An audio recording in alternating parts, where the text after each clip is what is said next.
Alhamdulillah nahmaduhu wa nasta'inuhu wa nastaghfiruh wa na'udzu billahi min shururi anfusina wa min sayyiati a'malina may yahdihillahu fala mudilla lahu wa may yudlilhu fala hadiya lahu asyhadu an la ilaha illallah wahdahu la syarika lahu wa asyhadu anna Muhammadan abduhu wa rasuluh.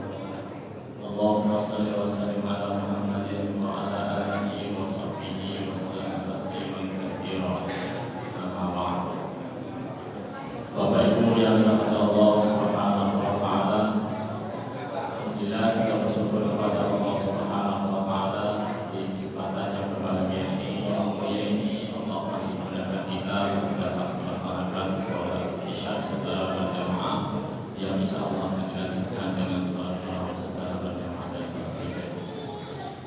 Allah Subhanahu wa taala berfirman dalam surat Al-Baqarah yang baru saya bacakan dalam salat tadi di ayat 183 sampai dengan 187, yang mana yang 187 A'udzubillahi minasyaitonir rajim uhilla lakum lailatas siyamir rafathu ila nisa'ikum kunna libasul lakum wa antum libasul lahum 'alimallahu annakum kuntum tahtanuna anfusakum fataba 'alaikum al-'afaa al-ana bashiruhunna wabtaghu ma kataballahu lakum wa kulu washrabu hatta yatabayyana lakum al-khaytul abyadu min al-khaytil aswad min al-fajr thumma atimmu siyama ila al-layl wa la tubashiruhunna wa antum 'aakifuna fil masajid tilka hududullahi fala taqrabuha kadzalika yubayyinu Allahu ayatihi lin-nasi la'allahum yattaqun. Telah dihalalkan atas kalian, yakni pada malam bulan Ramadan, untuk mempergauli istri-istri kalian. Guna libasul lakum wa antum libasul lahum, karena mereka adalah pakaian bagi kalian. Begitu pula sebaliknya, kalian juga pakaian bagi mereka yang pasangan kalian. Alimallahu annakum kuntum tahtanuna anfusakum. Allah mengetahui bahwa kalian telah mengkhianati diri-diri kalian. Kalian tidak bisa menahan hasrat hawa nafsu kalian terhadap pasangan kalian. Fataba 'alaikum wa 'afa'akum, maka ketika kalian datang kepada Rasulullah untuk mengadukan apa yang telah kalian lakukan itu, Allah menerima tobat kalian dan mengampuni apa yang telah kalian lakukan. Al-ana bashiruhunna wabtaghu ma kataballahu lakum, maka sekarang pergaulilah mereka sebagaimana yang Allah tetapkan dengan turunnya ayat ini. Jika kalian sudah bebas, pergauli mereka di malam hari. Al-ana bashiruhunna wabtaghu ma kataballahu lakum wa kulu washrabu hatta yatabayyana lakum al-khaytul abyadu min al-khaytil aswad min al-fajr, dan kalian makan dan minumlah sampai ada batas, yakni benang putih dengan benang hitam, yakni waktu fajar. Ini waktu subuh. Nanti usia menilai, kemudian kalian sempurnakan puasa kalian hingga menjelang malam, yaitu waktu maghrib. Dan selanjutnya adalah terkait masalah itikaf. Masalah muslimin, Bapak Ibu yang dirahmati Allah Subhanahu wa taala, ayat ini berkenaan dengan berbagai permasalahan atau kasus-kasus yang di awal-awal permulaan Islam. Ini adalah ayat penyempurnaan syariat puasa Ramadan, yang mana ketika Allah turunkan ya ayyuhalladzina amanu kutiba 'alaikumus syiyam di ayat 183 itu, sebelumnya puasanya kaum muslimin adalah 3 hari dalam sebulan. Jadi ayat termasuk juga puasa Asyura, inilah yang menjadi kewajiban pertama di tahun sebelum 2 Hijriah, ini ketika berada di Madinah. Nah, yang menjadi kewajiban ini setiap bulan 3 hari selama setahun. Kalau dihitung 12 kali 3 sudah 36. Ditambah puasa wajibnya Asyura yang sebelum Muharram, jadi 37. Ini kewajiban sebelum puasa Ramadan hadir menjadi syariat umat Islam sampai dengan saat ini. Nah, akhirnya Allah turunkan syariat bulan Ramadan, 1 bulan full untuk puasa.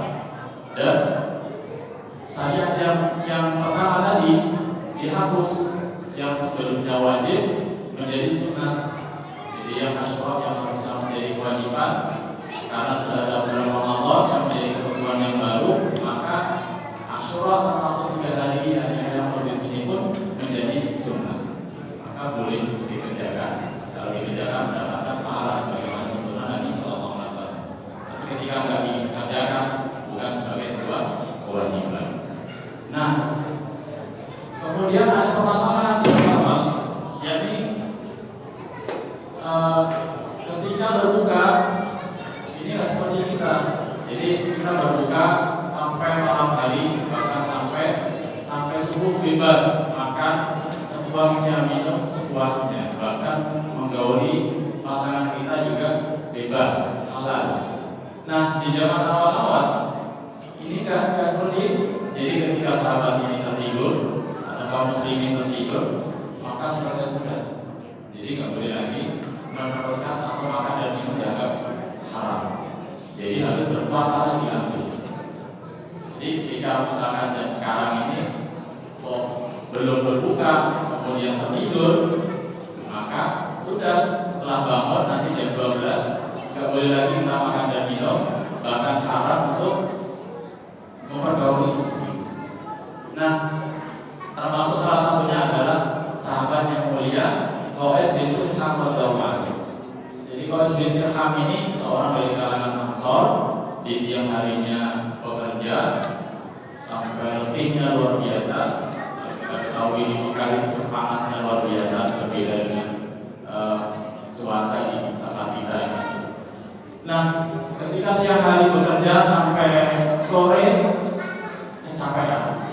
Ketika pas mau berbuka, ternyata nggak ada makanan di rumah. Nah, pas tanya sama istrinya, wahai istriku, apakah ada makanan yang saya menghidangkan? Kata istrinya, oh nggak ada, makanan tertentu rasa terima. Nah, kemudian dicarikanlah oleh istrinya. Pas ketika istrinya ini datang pulang, ternyata kaum muslimin kami sudah tertidur, kecapean. Kasihan sekali ada istrinya sudah kalah. Oh ya, suamiku, oh belum berbuka, ini ada makanan. Akhirnya dilanjutkan puasanya, dan besoknya akhirnya apa yang terjadi? Pingsan. Karena nggak kuat kecapean. Nah, ini berat sekali di awal-awal permulaan Islam. Di tahun setelah tahun 2000 ya, karena sebelumnya puasanya, maka kata Allah Subhanahu Wa Taala, ya alladzina amanu kutiba alaikumusiyam kama kutiba alal ladzina min qablikum. Kalian orang-orang yang beriman diwajibkan atas kalian berpuasa sebagaimana diwajibkan atas orang-orang sebelum kalian, yakni ahli kitab juga diwajibkan untuk berpuasa, tapi syariatnya berbeda. Nah, akhirnya Qais bin Sirham ini ketika pingsan maka menghadap kepada Nabi Sallallahu Alaihi Wasallam. Karena Nabi belum bisa memberikan solusi karena masih belum turun ayatnya 100. Kemudian sahabat lagi sampai yang mulia Umar bin Khattab ketika sudah tertidur kemudian bangun lalu ketemu istrinya dan mempergauli istrinya di malam itu. Akhirnya besoknya malu pada Rasulullah, ya Rasulullah, saya nggak sanggup lagi. Tadi malam saya hilang. Jadi sebagaimana layaknya suami istri, saya nggak bisa menjaga pandangan saya terhadap istri saya. Saya sudah tertidur, kemudian saya bangun, akhirnya saya mempergauli istri saya. Akhirnya apa yang terjadi? Sahabat yang lainnya ini berpikir, pasti Umar ini akan dimarahi oleh Rasul. Pasti Umar ini akan dibilang sama Rasul, pasti kamu ini kenapa kalau melakukan seperti itu wahai Umar? Tapi ternyata tidak. Yang dikatakan Nabi Sallallahu Alaihi Wasallam, "Uhilla lakum lailata siyami rafathun ila nisaikum." Maka turunlah ayat ini. Makanya masalah muslimin, Al-Quran ini adalah manual book. Artinya manual book itu adalah SOP sebagai pegangan hidup kita, yang mana itulah yang harus menjadi fakta kita, yang harus menjadi arahan kita, referensi kita. Ketika permasalahan-permasalahan sahabat di masa itu semuanya disolusikan melalui Al-Quran. Di masa Mekah 13 tahun, yakni ketika beberapa masalah diturunkan oleh Allah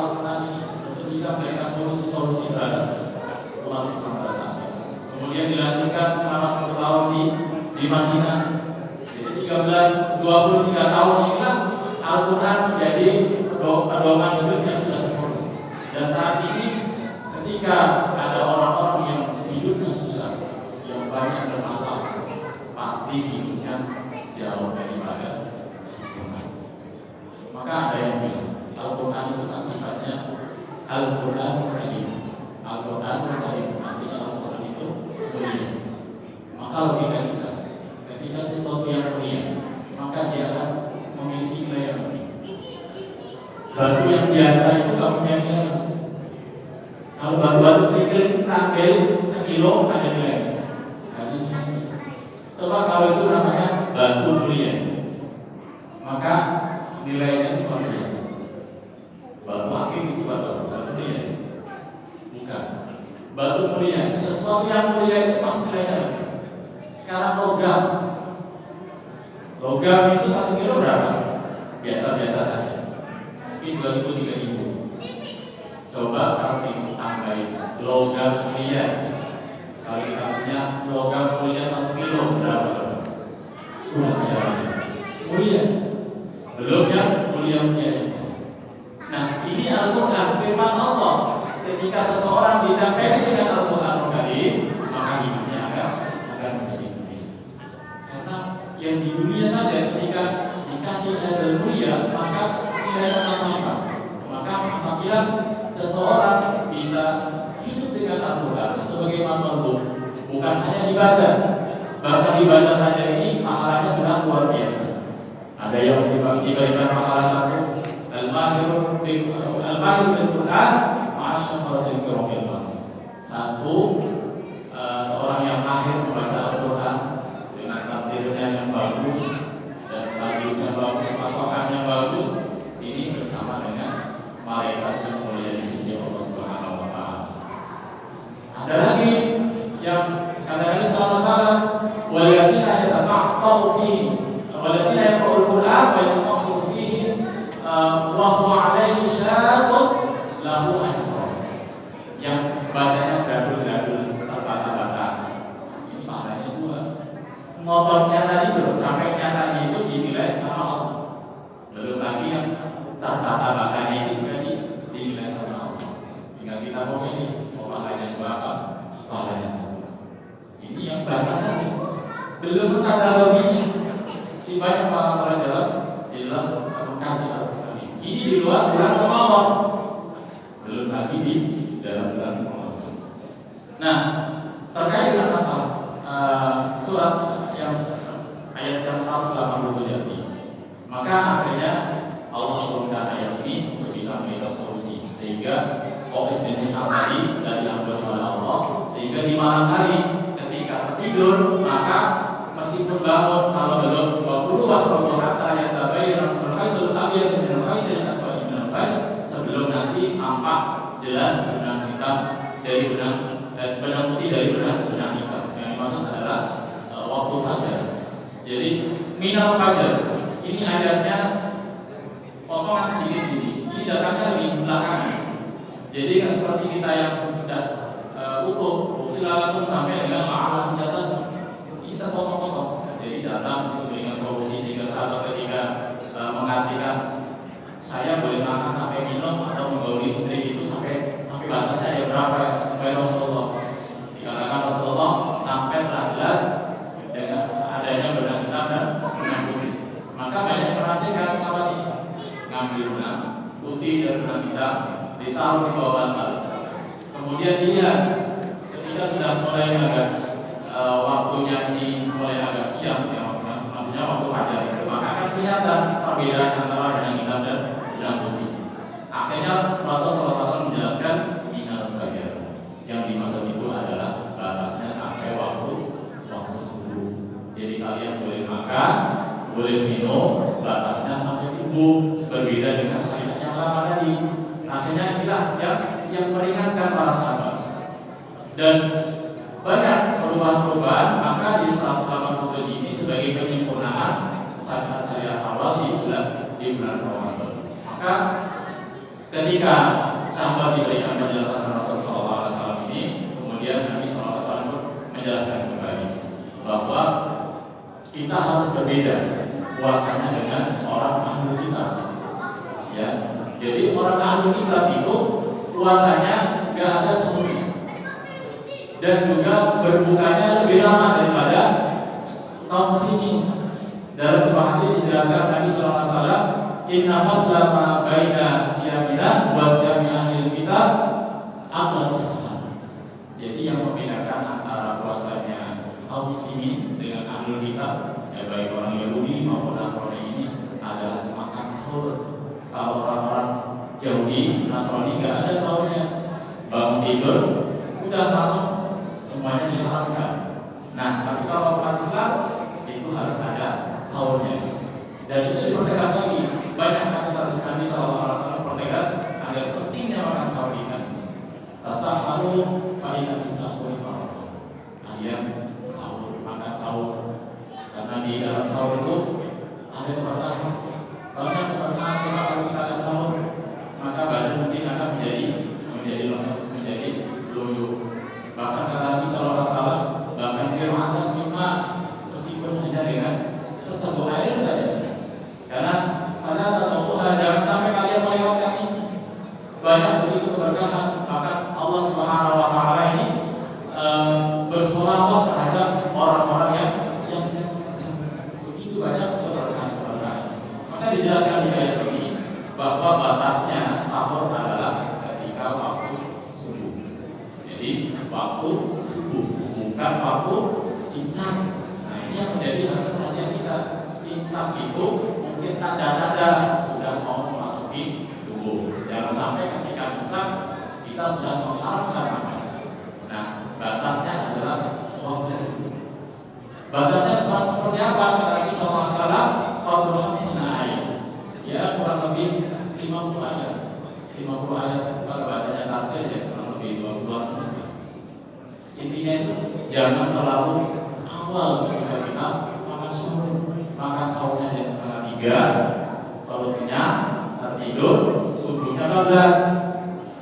Padahal yang menjadi pintu pembuka surganya Allah adalah sholat kita. Inna awwala ma yuhasabu al-insani yaumil qiyamah min amali sholat. Amalan yang pertama kali akan bisa oleh Allah adalah sholatnya. Kalau sholatnya nggak ada, maka puasanya hilang. Maka jangan sampai nanti jam 2:30 kita makan sahur, kemudian kalau kenyang, apalagi yang punya anak-anak ini mohon untuk diperhatikan, jangan sampai anak kita ini sahur saja, subuhnya 14, bangunnya jam 7, sholatnya hilang. Harus kita pecut. Kalau anak kita ini banyak besar-besar kita jelaskan. Andaikan anak kita ini rumah kita terbakar, apa yang kita lakukan? Pasti kita akan paksa anak kita untuk menyelamatkan dari kebakaran. Ini api dunia. Apakah kita lebih rela dibakar oleh api dunia daripada api neraka? Maka kita harus menyelamatkan mereka. Ketika sahur kita paksa ya jam 4 paling tidak. Jangan terlalu waktu, jangan ketiduran, dan dipaksa agar jangan sampai tertidur. Ya ini saja karena sebetulnya panjang tafsir daripada ayat 187 ini, tapi karena waktunya sudah terbatas.